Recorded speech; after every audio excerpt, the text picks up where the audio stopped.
Welcome, everybody. This is Jeff Fowler with the Apartment Owners Association, and it is good to have you with us today. Today, we're going to talk about 1031 exchanges and exchanging your rental property for a different lifestyle. And before we get into that, AOA has been around for over 40 years. I know many of you are members, and I know we have a lot of new members on the call, so I want to welcome you to the association. We are dedicated to your real estate success. And you may have missed it on Tuesday, but we had a legislative update that was very comprehensive, and I highly recommend going back and watching that. You can get that along with the rental criteria workshop that we just did. There's just with all the new laws, there's things that are, some things are just best practices, others you have options, others are required. But anyway, those two things are available. Like if you go to aoausa.com, there's the little YouTube icon. Click on that and it'll take you to our YouTube channel where you can catch those after the fact. This is live, but yeah, it will be there after the fact. We are broadcasting on Facebook, on YouTube, and now we're broadcasting on X. And so if you're a X junkie, then say hi to us on X over there. And we're really glad to just be expanding and hopefully reaching more people who need this information. So those two recent live streams are really just critical information that you need to know. Please don't miss the top must-do tax strategies for real estate investors that's coming up on January 14th. So that's next Tuesday. And then also the resident manager wage, hour, and rent laws. It's new for 2025, so we're going to have that update. So two different live streams next Tuesday. We don't want you to miss those. So beginning of the year here, we are really starting off running. We have a new rental agreement, lots of new forms. So definitely use the newest forms that we have. Don't use the old stuff, please, please. And all right, so in person too, there's so much going on. In person, January 21st, we have a legislative update with Dennis Block at Hotel Angelino on the west side. And I do just want to say, for those of you that are members that have been impacted by the Palisades fire, the Altadena fire, the different fires that are going on, man, it has just been an emotional deal for us, even knowing friends, but with you, our hearts definitely go out to you. And hopefully this will all end really soon. But anyway, so we will be at Hotel Angelino on the 14th, and that'll be a doubleheader. And our speaker, I believe, will be there. And then on the 22nd in Buena Park, we'll have the legislative update again. And then in Long Beach on the 28th, we'll have the legislative update. So we've done it online. Now we're doing it in person.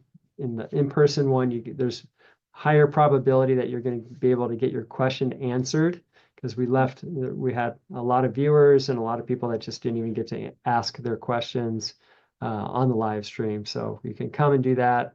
And again, our speaker today will be at the majority of those, I believe. So those events will all be double headers. And so that'll be great. Hit subscribe if you're on YouTube, and toggle over the notification bell so you don't miss anything. Sometimes we post stuff that's not live stream, and it's not even, it may not be advertised. So if you do that, that'll help out. And should have hit the do not disturb, right? So there's my phone ringing. All right, so our speaker, here we're going to get into it. Just our sponsor today is 1031 Capital Solutions. I'm going to hit do not disturb. There we go. And our speaker today is the managing partner at 1031 Capital Exchanges. He's the author of How to Retire from Being a Landlord. So if that's you, raise your hand. And I know that some of you have raised your hand, but our speaker today has written a book about that. He is a graduate of UCLA. He's the grandson of Prop 33 author Paul Gann.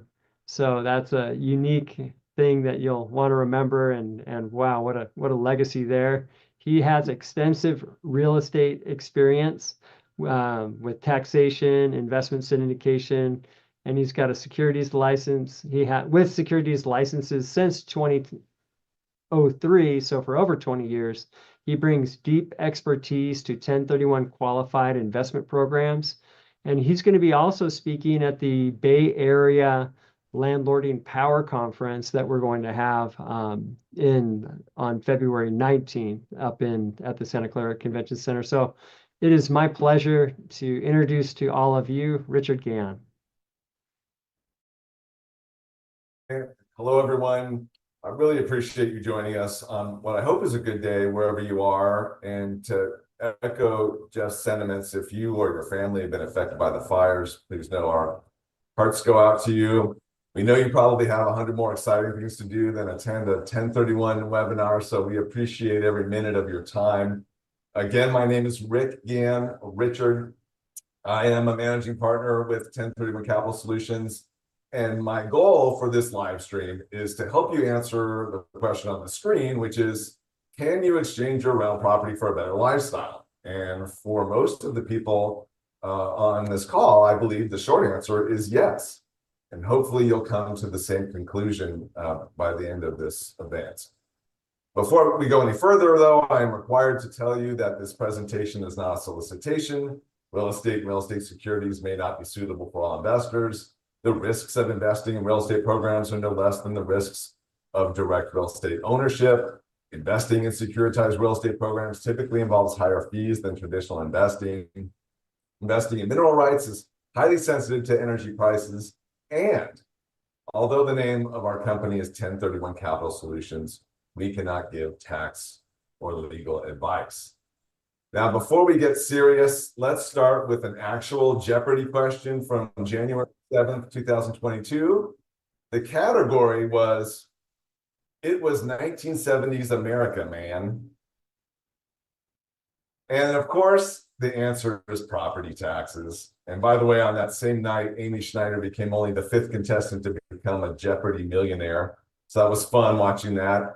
But I bring this up because when you grow up in the 70s as the grandson of Paul Gann, who wrote Proposition 13, you end up knowing more about real estate taxation than any child should have to know. And since I graduated from law school 28 years ago, as a result of all that, the overriding theme of my work, frankly, has been helping property owners cope with all the different ways the government taxes our real estate. A little bit more about us quickly. The 3 branch offices in our network are in San Diego, where my partner Jason McMurtry is, in Sacramento, where Jamie Furlong heads up the NorCal team, and in Seattle, where I spend most of the year, although, as you can probably tell, I'm not in Seattle at the moment. But in addition, we have folks working remotely in Oregon, Colorado, and Los Angeles. And I encourage everyone to visit our website, 1031capitalsolutions.com, where we have copious articles, blogs, videos, and educational content. In a nutshell, we are a financial services firm that exists for the purpose of helping individual property owners retire from being landlords. And on that note, as Jeff mentioned, in May of 2020, we published a book on this very topic, which is available in both print and electronic formats on Amazon. However, if you go on our homepage, you can easily find a link where you can order a free copy of the book delivered right to your door. Okay, please know that we intend to provide time for Q&A, but if somehow we don't adequately address a subject or answer your question, you are welcome to schedule a call on our website. Please do so. Our discussion today will be framed by 3 interrelated topics. What are the factors driving people, and perhaps you, to consider selling their rental properties? What are the fears and concerns preventing these same people from actually selling their rental properties? And finally, what are the solutions that we can offer to help you make a confident decision to ultimately retire from being a landlord? So do me a favor, complete this sentence. If you can believe it, one time one of my tenants, fill in the blank. And just ponder that for a second.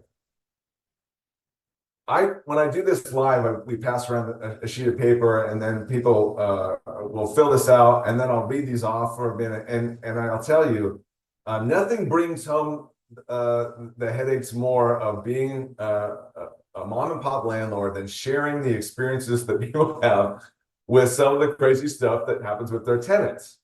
And some of you could could fill this sentence with multiple examples.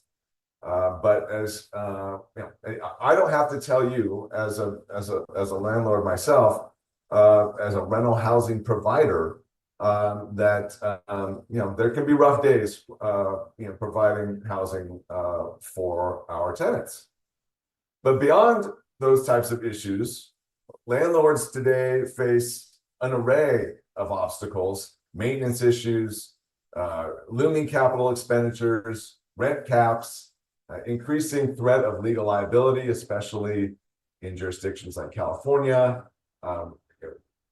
regulations that prevent us from being able to screen tenants properly, eviction procedures that just get more and more difficult, mold abatement, deposit restrictions, and then, of course, the big topic in recent years, this trend on the West Coast and in other places of having the just cause tenant removal requirement that can make it so difficult to reposition your property. At a more macro level, some of you own property where the population growth is flat or negative, where state and local taxes have increased substantially, or where the supply-demand ratio of your type of property is no longer favorable. This could be because of declining household formation, job growth decline, changes in zoning, overbuilding, or any combination of factors that reduce the prospects of long-term growth in net operating income. And all of this, of course, is very geographically specific, sometimes neighborhood specific. But any combination of these factors could lead you to want to consider repositioning your equity outside of the current rental property that you own. But to me, the most compelling reason to sell a rental is because the yield on your equity no longer justifies the hassle and liability of owning that particular property. This is an increasingly common phenomenon, especially for landlords who own properties that could otherwise be sold as a single-family residence, condo, or townhome. Specifically, when the equity in your property increases faster than your net rental income, eventually the yield as a percentage of your equity will become a very low single-digit number. I'm going to throw a little math at you, so forgive me, sometimes it's hard to follow along, but let's suppose years ago that you followed the old 1% rule that says the monthly rent on an investment property should be at least 1% of its purchase price. And let's further suppose that you bought a rental condo for $200,000 and the monthly rent was $2,000. If your expense ratio back then was 25%, your annual income would have been $18,000, representing a 9% yield on your equity of $200,000. Not bad. Now fast forward to 2025 and your rental income is $3,000. Your expense ratio is now 40% due to higher insurance and taxes, but your income has still gone up to $21,600 per year of net income. Now, that sounds good, except that the property value has increased to $750,000. If you back out the cost of selling your property today and use an equity number of $720,000, you're only generating a 3% yield in my example. And unless you firmly believe that the value of your property will continue to appreciate at a meaningful pace, it probably makes more sense to sell this property and relocate that equity into an investment that could generate a higher yield than 3%. To do that math, by the way, we have a proprietary software system that can quickly and easily assess the financial health of your rental property. We have literally used this software with hundreds of clients, and it's a great way to take the first step in deciding whether to sell or keep a particular rental property. Now, despite having plenty of information, it is still common for clients to remain reluctant about selling a rental property. And some of the more typical concerns we hear include believing that the property could still appreciate despite massive changes in the forces that once drove up their property value, fearing that they won't be able to find a replacement property, not wanting or not being able to obtain another loan, a good old-fashioned procrastination, and of course, the very legitimate fear of capital gains taxes. So let's pause for a moment and talk about the tax consequences of selling a property without doing a 1031 exchange. In this example, let's assume we bought a rental condo for $500,000 10 years ago, and it now has a market value net of sales costs of $650,000. In other words, the property has appreciated by 30% over that time. As you're probably aware, the maximum long-term capital gains tax rate imposed by the IRS is 23.8%, which includes the 20% base tax and the 3.8% NIIT tax. If I stop the story here, the federal tax on this transaction, absent a 1031 exchange, would be $35,700. However, as I'm sure most of you know, when you sell a property, in addition to the appreciation, you are also taxed on the depreciation. And you see in our scenario, we were claiming depreciation deductions on our rental condo for the last 10 years. For a residential property, the annual depreciation is approximately 3.64% per year, which is 1 divided by 27 and a half years. And after 10 years, the depreciation we deducted from our income equals 36.4% of the original improvement value. But remember, for every dollar of depreciation you deduct from your income today, you are also reducing the cost basis of your property by $1. And in this example, the cumulative depreciation deductions reduced the cost basis of the property by $128,000, resulting in an adjusted cost basis at the time of sale of $318,000. What that means is you don't just pay tax on the appreciation of the property over the original $500,000 purchase price, you pay on the difference between the net sales price and the much lower cost basis. Even worse, the tax rate you pay on the depreciation is even higher than the rate that you pay on the appreciation. Indeed, the rate known as depreciation recapture is a combined 28.8%. As a result, after you add in state tax, in this scenario, you would pay at least $100,000 on appreciation of $150,000. And it's easy to see why people would be reluctant to sell their rental property if there was no alternative to paying these taxes. Of course, there is an alternative to paying such punitive taxes. And what we're getting at, of course, is a 1031 exchange in which you sell your current rental property to a third party and then redirect the proceeds of your sale into what we call a passive replacement program.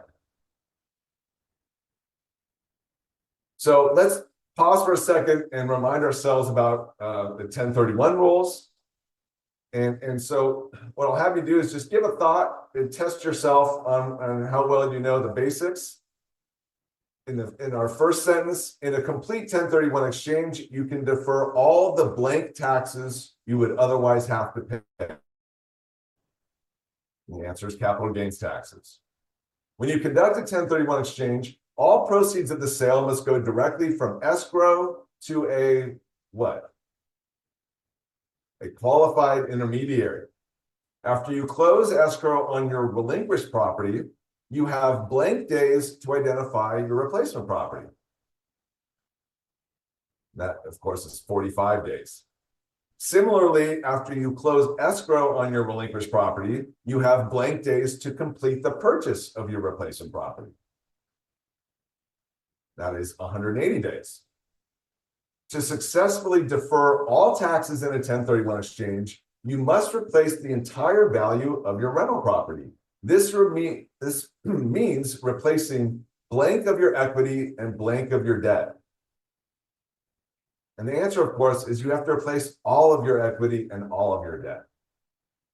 And since 2018, 1031 exchanges are available only for what type of investments? Of course, the answer is real estate. Despite all the time we spend discussing the ins and outs of 1031 exchanges, these basic rules are almost everything you really need to know about doing a 1031 exchange. So let's describe what we mean by a passive replacement program. Passive means a real estate investment sponsored and managed by real estate operators. The investments are securities under federal and state law, and investors must be accredited, typically based on your net worth or income. The term replacement refers to the fact that they are qualified as like-kind replacement property for 1031 exchanges. And when we say program, what we mean is pooled assets where you have a fractional interest in the underlying property rather than direct ownership in the underlying property. And so you've got a property that is owned by a program. You have a fractional interest in that property, but your name's not on the deed of title. Passive replacement program. Did we mention passive? I'll tell you, one of the great things about investing in passive replacement program, especially in light of some of the hassle we discussed about being a landlord these days, is you're not responsible for searching for, negotiating, or closing on the sale of the property. You're not seeking tenants. You're not screening. You're not doing leasing activity. You're not worrying about deposits or rental collections. There's no maintenance expenses, bills to worry about. No property tax or insurance payments that you have to make, and no legal liability or worrying about evictions. Passive means passive when we're talking about a passive replacement program.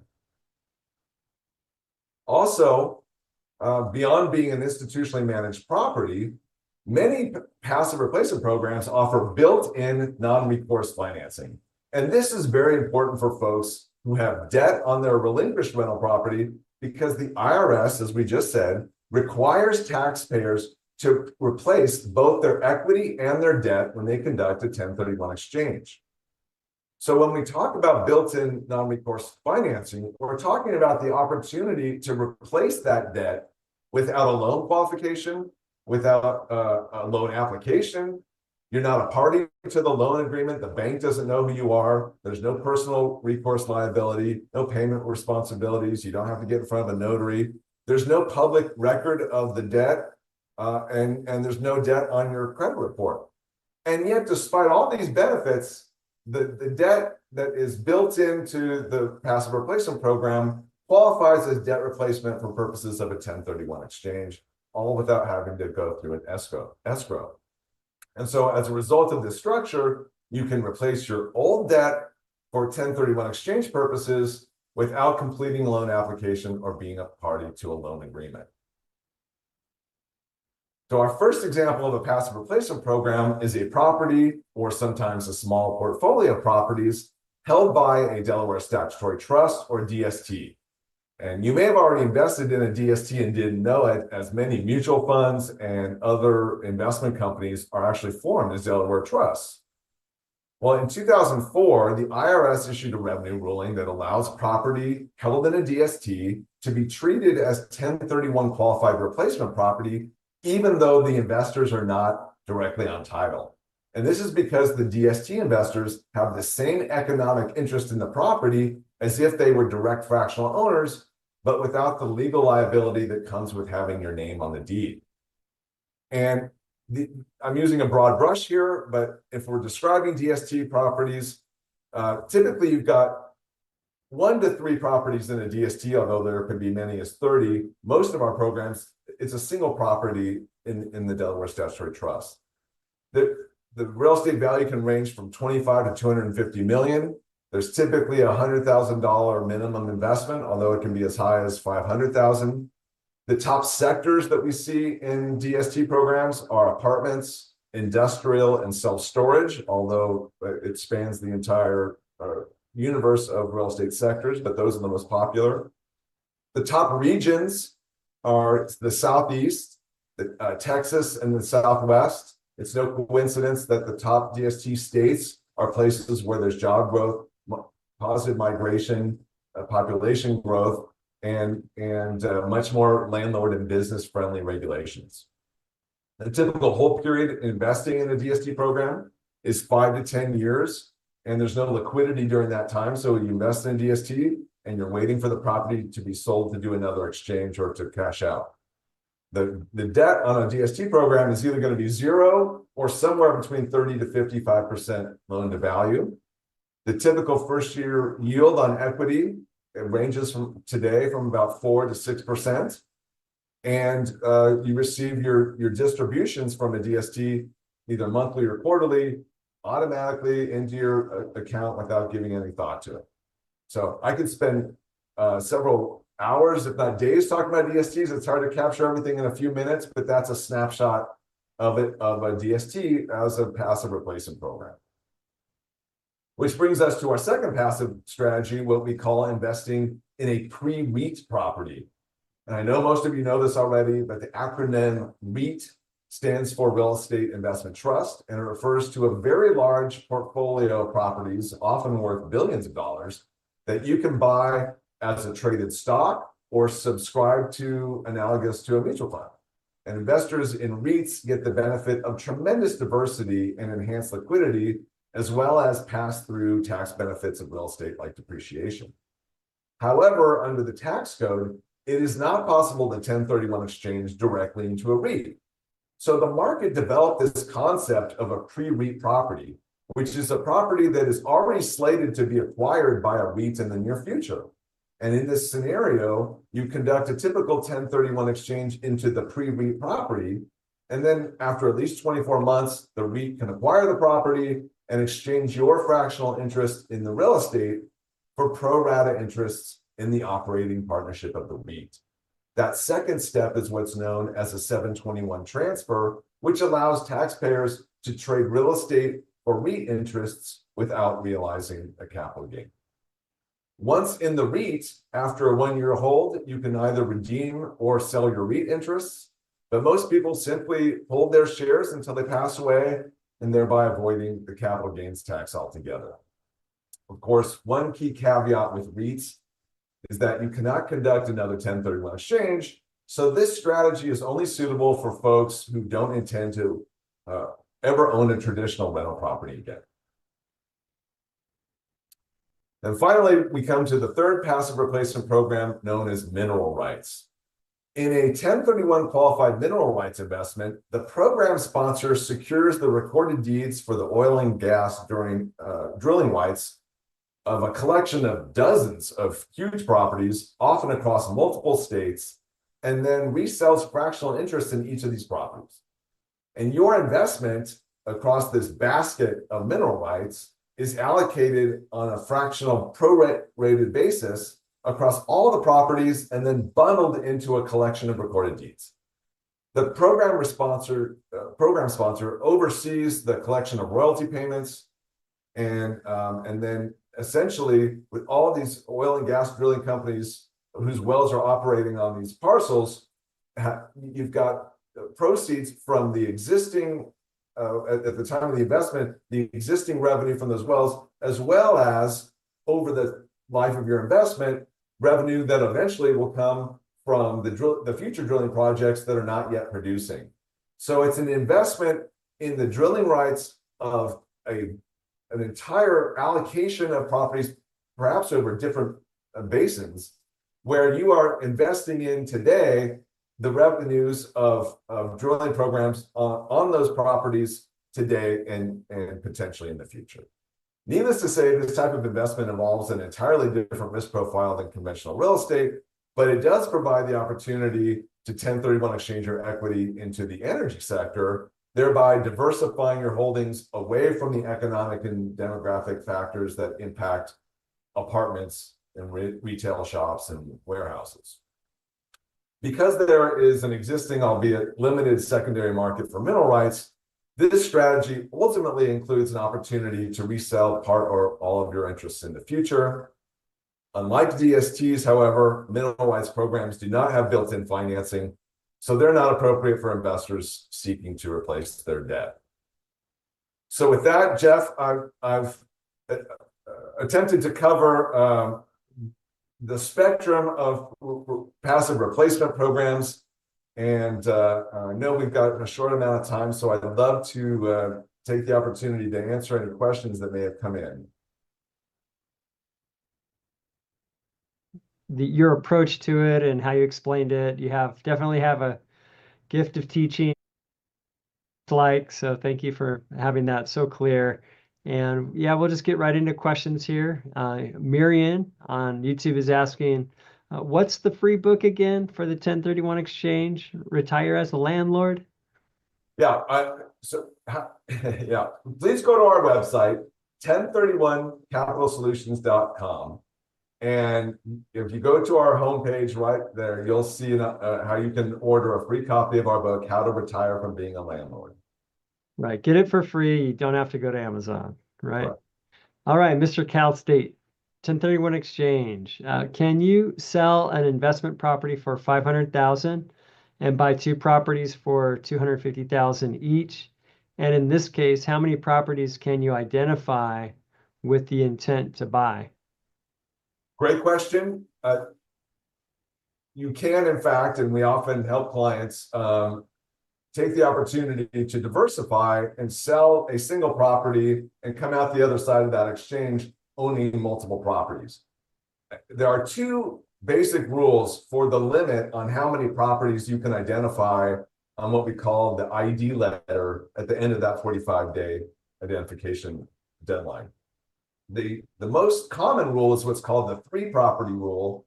And the three property rule simply says you can name three properties on that identification letter. And as long as you buy at least one of those properties, you're good to go on your exchange. But to your question, you could buy two or three of those properties. But and that is the typical approach for folks that are selling a property and then buying one or two traditional rental properties to replace that property in exchange. If for some reason you need to identify more than three properties, which is often the case with DST programs that have multiple properties in the DST, then you rely on what's called the 200% rule. And the 200% rule simply says you can list as many properties as you want on that ID letter as long as the total value of those properties does not exceed 200% of the sale price of your property. And those are the two basic rules that limit what you can identify at the end of your 45-day period. Great, thank you. All right, Manzanite Associate, can you sell two homes bought very low, like 400,000 approximate, and value today is 2 million each, to buy a building in North San Diego? All real estate is like kind for all other real estate as long as the real estate qualifies for a 1031 exchange, meaning that it has to be either property you held as a business or property you held as a rental property.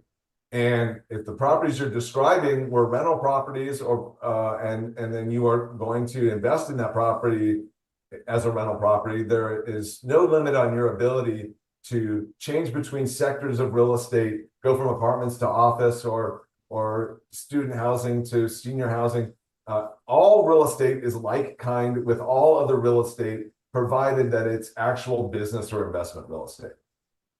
And also he was asking about different locations. And so, yeah, it includes excuse me, it's across the nation. You're not limited to San Diego County. You're not limited to California. You're actually free to cover anything in the whole United States. Is that right? That's right, Jeff. And thank you for, that's right. In fact, all real estate that you own in the US is like kind with all US real estate. If you own rental property outside of the United States, you can do a 1031 exchange, but you have to exchange it for foreign real estate. So that is a caveat. But to your point, Jeff, the vast majority of our clients who are on the West Coast are selling their rental property, and we are relocating their equity into properties, as I mentioned, that are in Texas or Florida or Tennessee. So you bet you want to be able to take advantage of getting outside of the area that where you have your rental property that may no longer be advantageous for you as an investor. Okay, Michael Hester, what is the typical return on a REIT? Well, let me tell you that the programs that we're talking about, and the word I use is boring. It's boring real estate because it's institutionally operated, mostly Class A real estate, and whether it's a DST or a real estate investment trust, the vast majority of the programs that our clients invest in are designed to preserve capital, to provide a consistent income, to have an opportunity for moderate appreciation, but nobody gets rich quick investing in a passive replacement program. And so if you are someone, especially if you're younger and you're still willing to roll up your sleeves and get your sweat equity out of your rental properties, you are more likely to experience that appreciation that you get from that sweat equity by investing in your own real estate and putting in that work.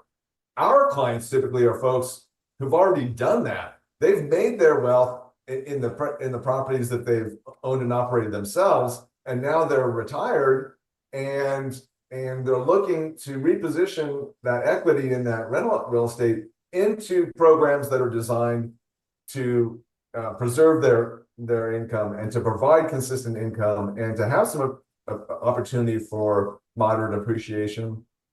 When you ask about REITs, there's a whole spectrum of REITs, so I can't even give you a range because there are so many REITs out there. It's much easier to describe the DSTs, which is a smaller universe. But there are all kinds of REITs out there.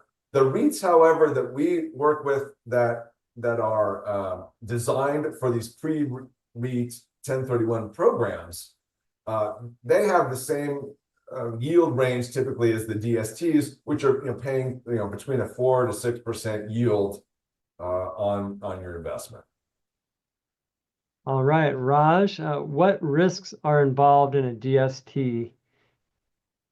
Well, it's a good question. I happen to have a screen up here. All real estate risks still apply to DSTs, meaning there's nothing about the DST structure that necessarily mitigates the real estate risk on the ground, right? So you are economically investing in that property, and the fact that it's in a DST doesn't really change the whatever real estate macroeconomic impact that could happen to that particular property or portfolio of properties. There are no guarantees in a DST. Illiquidity is a big concern. If you're someone who feels like you want to be able to pull the trigger and sell a property at a moment's notice to invest in something else, DSTs are not for you. When we talk about passive, that passive nature includes letting go of when that property is going to be sold, and you're typically looking at a 5 to 10 year hold period. Of course, your income and principal are at risk, just like investing in any rental real estate. And there are fees and expenses that are typically higher than what you would experience if you bought your own property. And the reason for that is because all those things that I listed that you're not having to do, that's all factored into the value of the program. And so that it makes it a different category of investment in a lot of respects than going out and buying your own real estate. But if you really had to put your finger on risks, it's the illiquidity and the fact that that you've got some fees and expenses in there that typically wouldn't factor into a property that you bought yourself. Great. All right. On YouTube, what's the type of distribution of the 4 to 6%? Is it capital gain, dividend, ordinary income? Well, in the case of a DST, because you're treated as a fractional owner of the underlying property, it's actually the same tax reporting that you do for a rental property, which is your Schedule E, that hopefully most of you are familiar with. And so at the end of the year, as a DST investor, you are still filing a Schedule E. It's just that the information that is provided to you or for your accountant to complete that Schedule E it comes to you in the form of your pro rata interest in all of the revenue and expenses and the net income of that property. But with that comes the opportunity to continue depreciating. And not to get too far off topic, but when you do a 1031 exchange, whether you invest in traditional real estate or a DST, you carry over your depreciation schedule in an exchange. But one of the nice things about DSTs is it, for some people, creates the opportunity to lever up and to increase the amount of real estate that you own by increasing the leverage inside the DST program compared to the leverage you had on the property you sold. And to the extent that you acquire more real estate in a DST investment than you had in the property you sold, you have now created the opportunity to depreciate incrementally more real estate and therefore offset the income. So coming back to your question, the income that you receive from a DST is the same, is treated categorically as the same income you receive from owning a rental property, and you continue to be able to offset that with depreciation deductions. Awesome. Okay. And Anita, I need to explain equity and debt. Are we referring to the balance of the loan? Good question. So when we say equity, what we're talking about is if you own a rental property today and you sold that property and net of all expenses and paying off a loan if applicable, whatever is left over is your equity in the real estate. That's the dollar amount that shows up at the bottom line that's being held in escrow at the moment you close on your sale. And then the debt, if you had debt on your property, of course, is part of your total value. And so when we talk about replacing equity and debt, the IRS doesn't necessarily care that you had a loan and now you have an equity amount that's much smaller perhaps than the total value of your real estate. The rule is if you do a 1031 exchange, whatever you buy has to have at least the same value, the net value, as the property you sold. And so just as a rule of thumb, we talk about the equity and the debt because those two numbers combined typically represent the net value of the property you sold. And there are two ways to replace debt when you do a 1031 exchange. You can either take money out of your pocket and buy your replacement property with a combination of the equity that came out of your rental property and then add cash out of your pocket to replace that debt, or you can get another loan. And the truth is most people need to get another loan because if they had that cash in their pocket to begin with, they wouldn't have needed the loan on the rental property. So as a practical matter, most people, when they sell a rental property that has a loan on it, are going to have to get another loan in a 1031 exchange because most people don't have the cash laying around to replace the loan that was on the rental property they just sold. So I hope that answered your question. Great. And does the investor get to say yes, no before purchase of specific properties? So I think you're asking, do they get to choose which DST they go into? Is it just one option that you have, or do you have a portfolio that they can pick from? Great question. At any given time, we have approved on our platform 25 to 30 DST programs.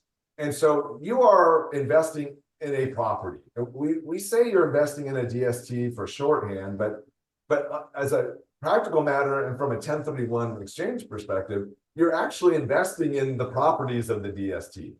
And like I mentioned, most of the DSTs have one or two or three properties, and then there are a handful that have a larger portfolio. But when I say to you, hey, I'm going to recommend that you invest in this DST, what I'm really talking about is this property or this portfolio of properties. And so it is not a blind pool. When you are making a decision amongst the menu of programs at that moment in time that we have, my job is to make a recommendation of the 2 or 3 or 4 programs that I think are most suitable for you at that moment. But you are making a decision to invest in a property or a particular portfolio of properties, not a fund that's going to buy a property later. Okay, and what are your upfront operating and disposition fees for DST?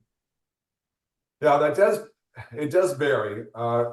But all DSTs follow a pretty similar structure. And so what happens with a DST offering is the program sponsor will will acquire a property and then package it up and do all the, the legal filings to create the DST and the DST offering, and have the attorneys draft the private placement memorandum, and create a syndicate of broker dealers to raise the capital, all that administrative stuff behind the scenes. And then a few weeks later, that property that was acquired is now available in the market as a DST offering. And in the typical example I use, the sponsor bought a $90 million apartment building in a suburb of Jacksonville, Florida. And now, some weeks later, it's a $100 million apartment offering as a DST. And what accounts for that markup? And the markup really falls in three categories. It's all of the syndication costs associated with raising capital and paying commissions like we receive, et cetera. There are the transaction costs and the acquisition fees that the sponsor builds into the price. And then there are the reserves, because many of the DST programs will have even a few $1 million worth of reserves built into the program to hold to pay for maintenance over the life of the program, or sometimes a little bit of light capital improvements. So what I just described, again, the devil's in the details on every DST offering, but categorically, those are the types of expenses that are built into the markup, which is why when you invest in a DST, on day one, if they turn around and sold the property, you wouldn't have any appreciation. Just like if you bought any property and turned around and sold it, the transactional costs would eat into the value. So you typically need to hold on to a DST property for 2 or 3 years just for the appreciation to catch up with the built-in load or built-in markup. But when you're actually going through the process of doing due diligence on offerings, of course, all of that information is incredibly transparent and detailed. It's a 300-page private placement memorandum, and all of the information you need and a lot that you didn't care about are all built into the deal. And so you go into that investment, eyes wide open, understanding all of the fees and expenses that have been built into the offering price of that property. Okay, so Mr. Calstate, good question here. How long do you have to hold on to a DST property? And the longest, and what is your average? Yeah, the average as an industry, and of course, we don't have the kind of reporting that you might see in securities that are publicly traded, because these are all private placements. But I can tell you anecdotally, and just talking to all the sponsors and seeing what's happening out there, the average hold period for a DST is between 6 and 7 years. And that's not a coincidence, because most of the DST programs have built-in financing with a 10-year loan and an interest-only period that on average sort of lands between 6 and 7 years across these loans. And so the DST sponsors typically are seeking to liquidate that property somewhere around the time that the interest-only period on the loan ends, before the debt service jumps up and eats into the distributions that the DST is paying the investors. And so because of the fact that the average interest-only period over the history of DSTs is between 6 and 7 years, that has tended to drive the average hold period. You could see a DST go as long as 10 years, but for any DST property that has a 10-year loan, under the IRS rules, the loan cannot be refinanced, and therefore that really sets the expiration date for any DST that has financing on it. So unless you bought an all-cash program, the vast majority of DSTs are not going to have a hold period beyond 10 years, because the property needs to be sold before the 10-year term on the loan. But again, the 6-7 years has been the average, and will likely continue to be in that range, although it could push a little longer, depending on what happens with the economy going forward. All right, Paul, how would you sell your interest in a DST? Is there a market for it? Do you lose money if you want to sell it on a non-emergency basis? Passive investment? does that correspond with the IRS's questions as to whether you are actively managing the property or not? So a There's few a handful of questions. questions in there, so Yeah. Want me to reread the first part? please. Okay, how would you sell your interest in a DST? Is there a market for it? Do you lose money if you want to sell it?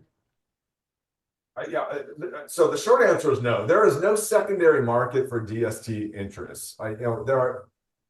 There are folks out there who have tried to create those markets, but they are typically not advantageous to the folks who own DST interests because they're looking to make a pretty healthy spread on trying to buy and sell fractional interests in private placement programs. So the short answer is no. There's no secondary market. And if a client says to me, there's a chance I might need to tap into this capital in less than 10 years for any reason, I'm the first person to say that this isn't the right program for you. We want to make sure people have sufficient liquidity in their total statement of net worth to absorb any emergencies that might come their way without needing to tap into the DST.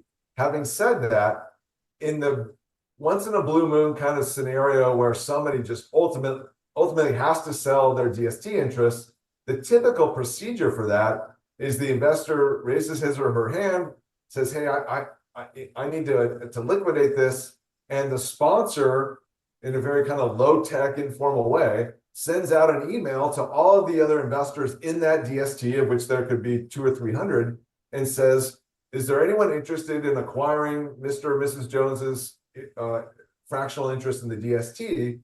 And invariably, someone will say, "Sure." It's just that the price that person's willing to pay is going to be, a 20-30% discount to the value. And so, yeah, that is not a great way to tap into your capital. But the industry has proven that people can get out if they need to, but not at a profit. It's an emergency sale, and you're going to get emergency sale pricing for that. So bottom line is, do not invest in any long-term private placement program that is not liquid if you don't have other liquid capital to handle anything that could come up during that whole period. All right, Jay Lentz on YouTube. How quickly does a new DST sell out? Great question. So 2.5 years ago, well, actually now time has gone by, I guess more like 3 or 4 years ago, when things were really humming. End of 2021, early 2022, we had programs that would sell out so fast that the sponsors would raise $50 million of capital in a week. And that was very challenging for us and everyone in our space to manage client expectations, and we're sort of grappling to help people get into programs. And thankfully, those days are gone. Now these programs are sitting on the shelf, typically for several weeks, if not on a program that's raising $150 million of equity. It could take several months to raise that, whereas a $25 million program that might take a few weeks.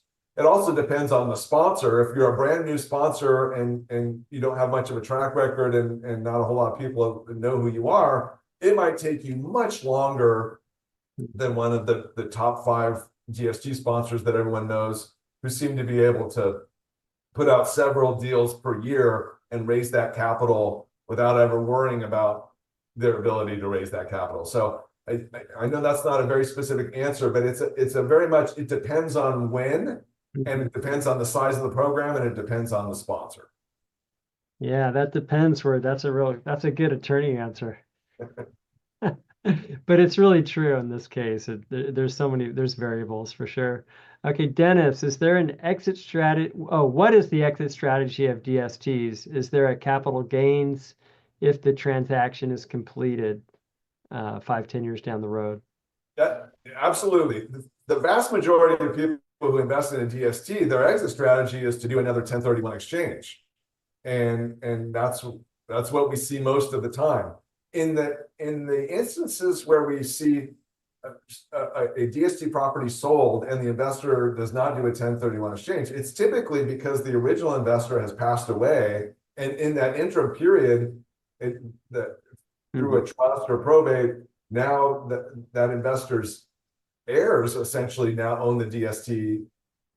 When it liquidates, they no longer need to do a 1031 exchange because the family experienced in that property what's known as a step up in basis. And so just like any other real estate, if you invest in a DST program and you pass away while you hold that DST, when the property sells and maybe your family is receiving that monthly income for 2 or 3 years after you die, but when that property liquidates, they do not need to do a 1031 exchange at that point because all that deferred capital gains tax was wiped away on the date of your death, and now they're just going to receive that capital. There might be a tiny bit of capital gains tax to the extent that there was appreciation between the day you die and the day they sold the property, but otherwise, it does not necessitate a 1031 exchange. But other than passing away during your whole period, the vast majority of people will just roll into another DST program. Unless you're one of those handful of people that decides to go back into traditional real estate and maybe an opportunity you couldn't refuse presents itself, and then you could 1031 exchange out of the DST back into a traditional rental property. But you have all the same options you have today, which is, cash out and pay the taxes, invest in a DST, or invest in traditional real estate. Right. Lots of options. All right, Gina, can you provide the formula you used at the beginning of the presentation to determine what my actual return percentage is on my property? The formula. Well, I tell you what, the short answer is yes, but what I would want to do is walk through with you. There's more than just a formula. So we collect a lot of factors into making these calculations, so that we can determine for you how much are you really earning today on a net basis in terms of your yield. What is the income that you're putting in your pocket? And then we divide that by what is the equity in your real estate, and that determines what we call your yield on equity. And this is the number that I think most people have lost sight of, because a lot of people continue to think of the yield that they're getting today on their real estate as a percentage of the purchase price from 20 years ago. And that is not how you should be looking at the performance of your real estate. You should be thinking about how much money would I put in my pocket today if I sold this property, and then divide your net income into that number. And for a lot of our clients, they think it's a high single digit number, and it's really 1.5% or 2% or 2.5%. It's some really low number because like I said earlier, the value of your real estate has gone up faster than your rental income. And over time, that disparity becomes so stark that your rental property no longer really makes sense as an investment, because you're not getting the yield you should be receiving relative to the risk and hassle of owning that rental property. Okay, so Keith, are those fees actual, or do they have a margin built on top of them? Seems like the DST documents are standardized. Jeff, I'm not sure I understand the question entirely. Yeah, I'm not sure which fees he's referring to, but it's probably all, maybe when you say net of all fees, maybe that's what he's referring to. I'm not quite sure. And Keith, you can just type in the chat there. Yeah, if I can take a stab, when you look at the private placement memorandum of a DST, for example, there is a very detailed, what's called a use of proceeds page. It is a pretty standardized layout spreadsheet, so to speak, that we see across all the programs. And every single dollar is accounted for from between the purchase price and the original purchase price of the property that the sponsor incurred and the offering price today, and where is literally every penny of that money going, and what categories is it? Reserves? Is it syndication costs? Is it transactional costs, etc.? And so you can make a judgment. And frankly, one of the filters that we use in deciding what we want to present to clients as a potential DST investment is, how high is that markup relative to the original purchase price? And if it's unreasonable, then we're not going to put that in front of our clients. But offline, I'd be happy to walk you through some examples of what that looks like, so you can get a sense.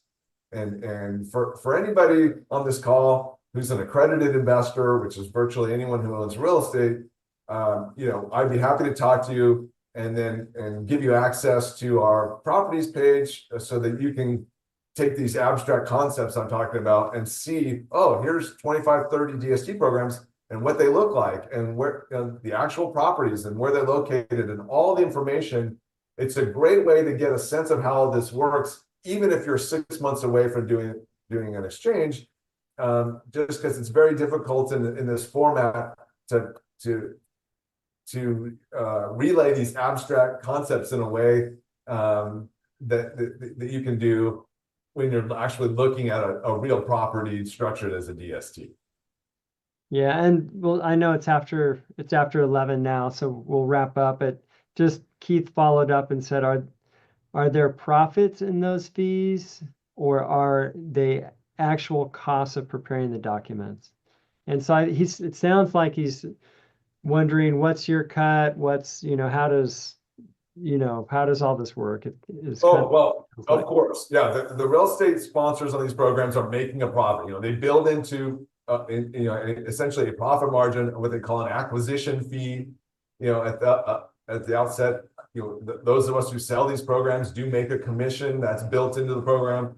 There are asset management fees, there are disposition. Yeah, so there are profit centers across the whole lifespan of the DST program, without a doubt. And knowing what those are and understanding where they are relative to the mean is another way that we help differentiate the good programs from the less desirable. great. And oh gosh, I just lost the thought. But yeah, Raj is asking who the decision maker is. Raj, you're the decision maker. You get to pick which DST company you go with, which specific investment you go with, or whether you do it at all. So you're the man. So on that, but yeah, I lost my thought there. Just before we wrap up, any parting words, Rick? Or Well, thank you so much. I appreciate Jeff and AOA for having me join you on this live stream. I'm looking forward to the live events coming up. Very excited. I do a very similar version of the seminars today, but it's a little bit more time and a little bit more interaction. I get to see your faces. So if you're interested in kind of getting another stab at hearing this and interacting with me in person, I'd love to see everybody attend one of the live events coming up. yeah, Thank you so much, and please come to our website and give us a call if we left any questions unanswered for you. yeah. So yeah, there's a bunch of questions still, but yeah, we really appreciate you. Thank you so much. Thank you for yeah, just making this possible today, and definitely will be. There's a lot of in-person seminars coming up this month and next month, so attend one of them, and you'll probably see Rick there. So. All right, everyone. Take care. And yeah, man, I'm just a little distracted with just knowing how many members we have in these different areas that are affected by the fires. So so I beg your pardon for that. So anyway, take care, everybody. Bye-bye.